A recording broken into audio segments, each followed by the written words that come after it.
stripes or just me? Oh, you're the one going to jail. Are you already recording? I gotta wear the hat. Absolutely. I run a proper jail.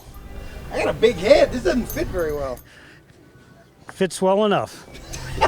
Looks like it was made for you, in fact. It's not very comfortable, though. Step inside. The conditions in here are just completely... As they should be. Watch your head. Get you locked up here. Hey! All right. What did I do to deserve this? That's what I was going to ask you. How much time did the judge give you? I don't know. Ask Janae. I don't know. I don't know who the judge is. Would you like a proper shot? Oh, jeez, he's got a gun. What's a sheriff without a gun? You don't need to. You can put the gun away. I'm pretty harmless. We'll see. Now, sir. Yes. Let's discuss bail. As you know, I'm the sheriff of this island. I'm also the judge. I am the jury. I am the prosecuting attorney, and I am the defense. Oh, well, I need to talk to you then. Yes.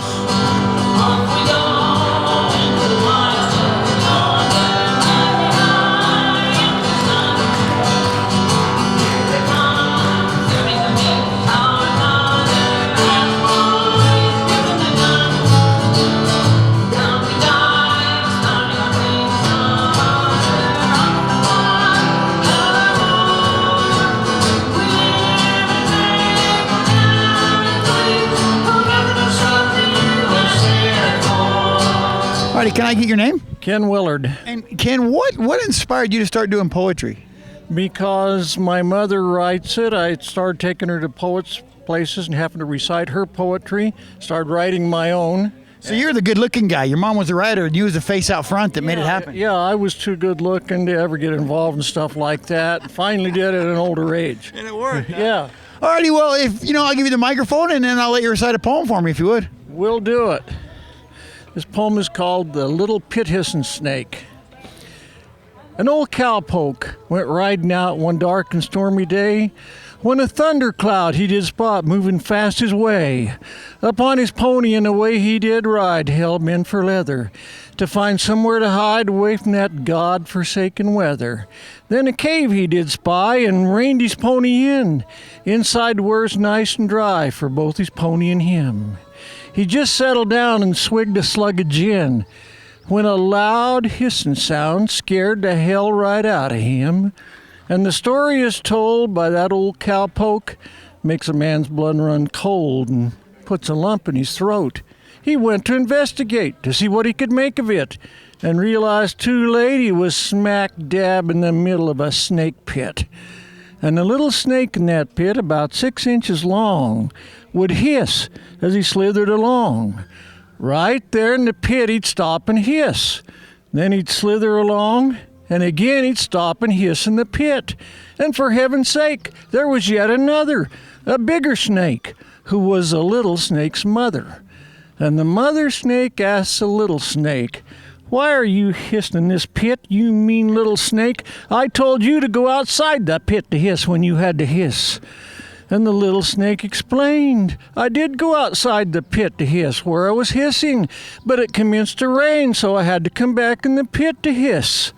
And the mother snake explained, "I will not permit you to hiss in this pit ever again. You'll either have to go outside the pit to hiss or find somebody else's pit to hiss in." And then the mother gave a grin with shiny fangs and explained, "I wonder how that Mrs. Pot has been. I have an idea, by dang. Why don't you go over to Mrs. Pot's pit to hiss? Mrs. Pot loves hissing and will permit you to hiss in the Pot's pit." So the little snake slithered on over to Mrs. Pot's pit to hiss, where he was hissing right there in Mrs. Pot's pit.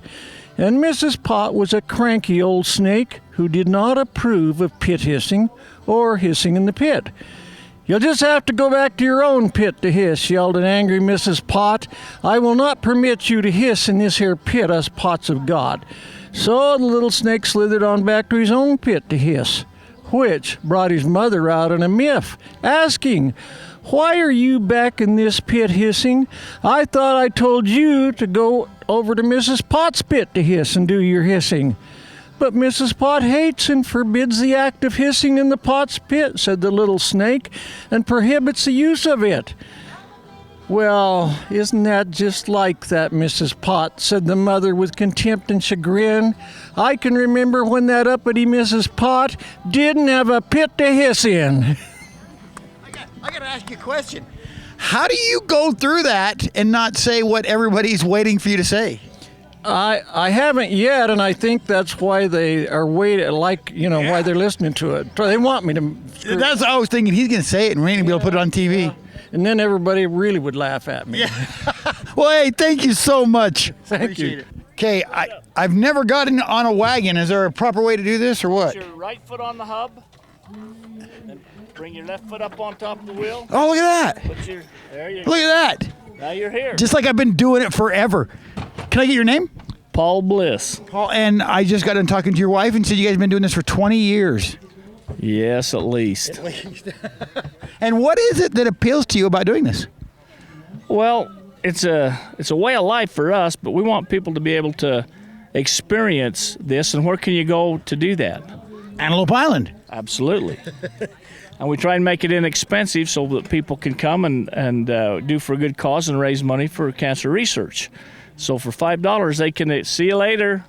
They can experience some of the Western culture that we have and not lost. Yeah, I would imagine something like this isn't inexpensive. No, they're pretty expensive. You pay $6,000-7,000 for a team, and $4 or $5 for a wagon, and another $60,000 for a truck that'll pull it, and another $20,000 for a. Man, you must have been rich at one time or something. No, just I've been poor for a long time and have a good banker. Yeah, for sure. So I also hear that you're a poet as well. Is that correct? At times. At times? Yeah. Well, why don't I give you the microphone if you wouldn't mind, and maybe I'll hold it because you got the horses. Maybe you could give us a quick poem. Well, now I have to explain to you, these are mules. Oh, I don't get outside of the city very often. Well, these are mules. They got long ears. Their mother was a Belgian mare. They're blondes, okay? See the blonde mane? Yeah. These are blondes. And their dad was an ass, okay? And so we get a mule, which is a hybrid, like your hybrid corn, your hybrid melons. You got hybrid. They're mules. Mules, not horses. No, they're mules. Shows how smart I am. Yeah, mules are more tender-hearted than horses. Are they? Oh yeah, you got to love on them. The only thing I know about a mule or a donkey was Grizzly Adams. Well, we actually had Grizzly Adams on my father-in-law's wagon, which is one behind us, in Kanab 2 years ago. You had Dan Haggerty. We did. Yeah. Yeah, they hit it off quite well. Yeah. Alrighty, well, if you want, you can go ahead and recite a poem. And not to put you on the spot or anything. Well, that's okay. But is it something like, are you going to put this in the public venue? Absolutely. And where might it be seen at? On Channel 17, Comcast. Channel 17, Comcast. Well, then I better keep it clean. There you go. Well, besides running cattle and that, we run a livestock transportation business also. We got into it one year because we used to pay to have the cattle trucks come, and we'd haul our cattle up to Cub River, Idaho, and different places to the range, and it was quite expensive. And I told my wife, gosh, we can do this, you know. So I did it, and then I felt like I had to keep it going, so I had to haul lots of different kinds of animals. But see, I bought this truck and trailer. It was shiny, bright, and new. And then Louis Ray, he called me, had some livestock needed moved, so I grabbed my pants, I packed a shirt, even donned my hat. Headed for Southern California because that's where they was at. We weighed the trucks at 5 a.m. and headed for the hills to load this herd of livestock that just moved in off the fields. As we started down that gravel road, there grew this musty smell. And I coughed and sneezed and smuttered, and I wondered, what the hell? Then we topped the ridge at daylight. I thought I must still be asleep, because in the bottom of that valley was 10,000 bawling sheep. Well, I tried to turn my rig around, but they had me boxed in. So I slowly pulled my gate up, and I shamefully gave in. We loaded near 500 head, fresh off those cabbage fields, And man, you should have seen my trailer when those sheep had dropped their yields. It was oozing from the belly and dribbling down the side, and when people honk and wave at me, oh, I just wish that I could hide. We got to northern Colorado, kind of drifted up that way. Now listen while I tell you about that awful stressful day. You see the sheep? They won't unload. See, sheep don't have a clue. So up into that trailer on my hands and knees I flew. I coughed and sneezed and smuttered, and I even had to spit. When I finally got unloaded, I was head to toe with sheep feces. And everything I tried to eat for there about a week seemed to have the flavor of them gosh dang stinking sheep. My hands, my clothes, my coveralls, the odor wouldn't leave, and my nose was red and swollen from a wiping on my sleeve. Well, I'd see him in my dreams at night. I'd hear him in my sleep. Oh, hell, I never knew what misery was till I hauled a load of sheep. And my brand new truck and trailer ain't quite what it used to be. But this owner-operator, he's more humbled now, you see, because Ma, she needs a loaf of bread, and the kids, they need new shoes. So I'm headed down to Brawley for another load of ewes. So don't haul sheep then. This is more your story, huh? Well, no, they're okay. Just feller's got to make a living. He has to do what he has to do. And it's tough for a cowboy to work sheep, but we do what we got to do to make a living. All righty. Well, thank you so much for your time. I appreciate it. Nice to meet you. Have a good day. You too. What are you willing to donate to get out of jail today? Whatever Bill is offering up, I'll be more than happy to donate Bill's time and energy. Is that all right, Bill? Yeah, that's good. He likes it. Okay, Bill's gonna post his bail. Yeah! Leave him in? Leave me in. Okay. Evidently you haven't done your time, sir. Evidently not, Janae. The judge will take over. Okay, so what we decided is we're going to let you rot in jail while we go in and watch the ceremony. Why would you do that to me, Janae? Because we have no bail. We have to go figure something out. Maybe we could take some donations while we're in get there. my hat and pass it around. Maybe some change or something. Yeah, what did they decide? How much do we have to raise? I don't have any idea. They just stuck me in here and told me you're stuck. Enjoy it. Oh, shoot. How much do we need to raise? Oh, look at this. Well, we need at least another $100. When we built this jail, we run short of funding, and we were not able to put a roof. And this is the only way we could manage to keep folks in. Okay, so we'll be back. We'll be back for when we got $100. You're really gonna leave me while you go inside? Yeah, we're gonna go in and watch the flag ceremony and try to raise money for your bail. What if it rains? There's no roof. You won't melt. You'll be fine. See ya. Here's a Coast Guard marching song. You see the land and sea. Through surf and storm and howling gale, I shall our purpose be.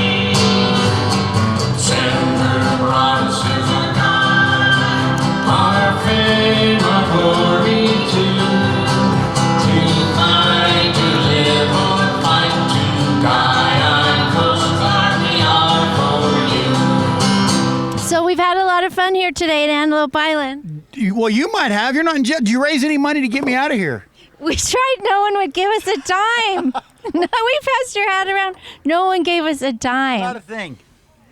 I would say call my wife, but she probably just as soon me be in here as anybody else. So, you know. I don't doubt that.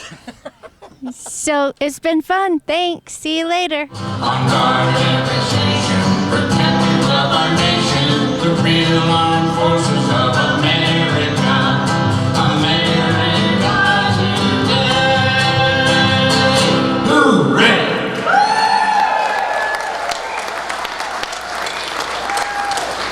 Thank you for coming, folks. Thanks to Steve and Terry, and thanks for our people in uniform.